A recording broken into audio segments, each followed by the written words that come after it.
आंदोलनामुळे मुंबईकरांची कमालीची कोंडी झालेली आहे। सीएसएमटी चौकामध्ये सीएसएमटी स्थानकामध्ये आंदोलन केलं जात आहे आणि मुंबईकरांना याचा त्रास सहन करावा लागतोय। मुंबईकरांची कमालीची कोंडी या आंदोलनामुळे झालेली आहे।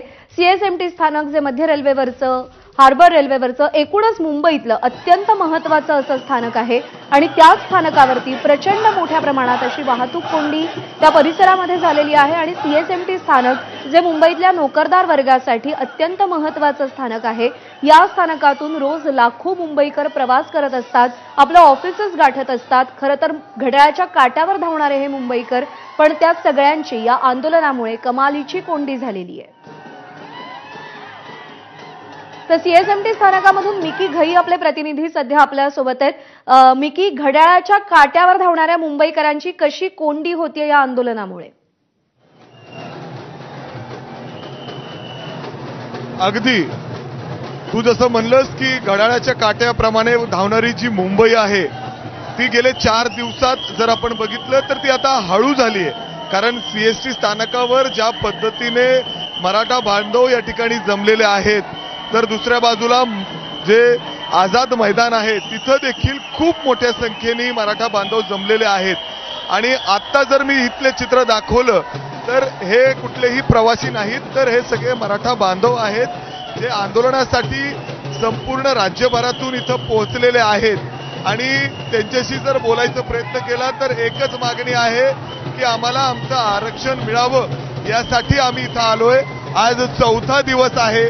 दुसऱ्या बाजूला सरकार आणि त्यांची जी समिती आहे ती प्रयत्न करते कशा पद्धतीने यांच्या मागण्या मान्य केले जातील, त्याच्यासाठी समितीचे प्रयत्न सुरू आहेत, सरकारचे प्रयत्न सुरू आहेत। मात्र आंदोलनकर्ते आता हळूहळू तीव्र होताना दिसत आहेत। आता सीएसएमटी स्थानक अर्थात छत्रपती महाराजांचे जे स्थानक आहे मुंबईतील, तर तिथं आपण बघितलं तर मराठा बांधव आतमध्ये मोठ्या संख्येने उपस्थित आहेत। जे लोकल गाड्या येत आहेत, जे मुंबईकर या ठिकाणी पोहोचतायत, जे कामानिमित्ताने बाहेर पडतायत, त्यांना या ठिकाणी खूप हाल सहन करावे लागत आहेत काही प्रमाणात। का तर ही गर्दी खूप मोठ्या प्रमाणात आहे।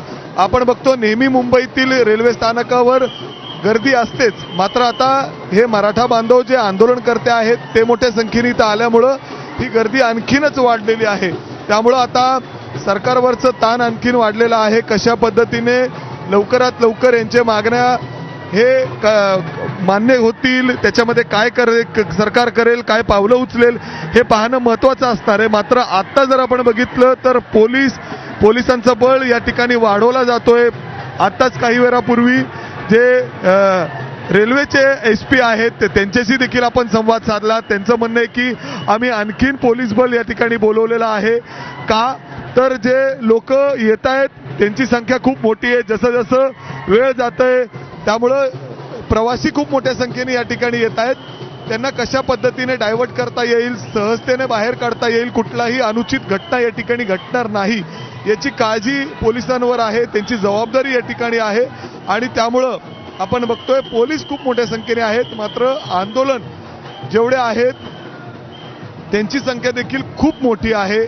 आपण बघतोय सफाई कामगार देखील मोठ्या संख्येने आहेत, कारण आजूबाजूच्या परिसरात खूप घाण झालेली आहे, ते साफसफाई करण्याचा देखील या ठिकाणी प्रयत्न होतोय।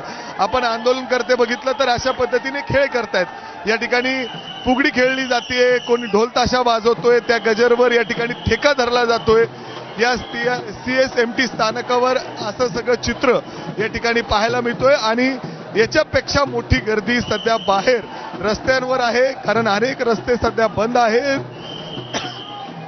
अशा पद्धतीने हे सगळं चित्र या ठिकाणी निर्माण झालेलं आहे आणि आता कशा पद्धतीने या गोष्टी हाताळल्या जातात, लवकरात लवकर मुंबईकरांची सुटका यातून केली जाते हे पाहणं महत्त्वाचं असणार आहे। मात्र आता तरी हे चित्र हळूहळू गर्दी आणि हे संपूर्ण बदलताना दिसतंय।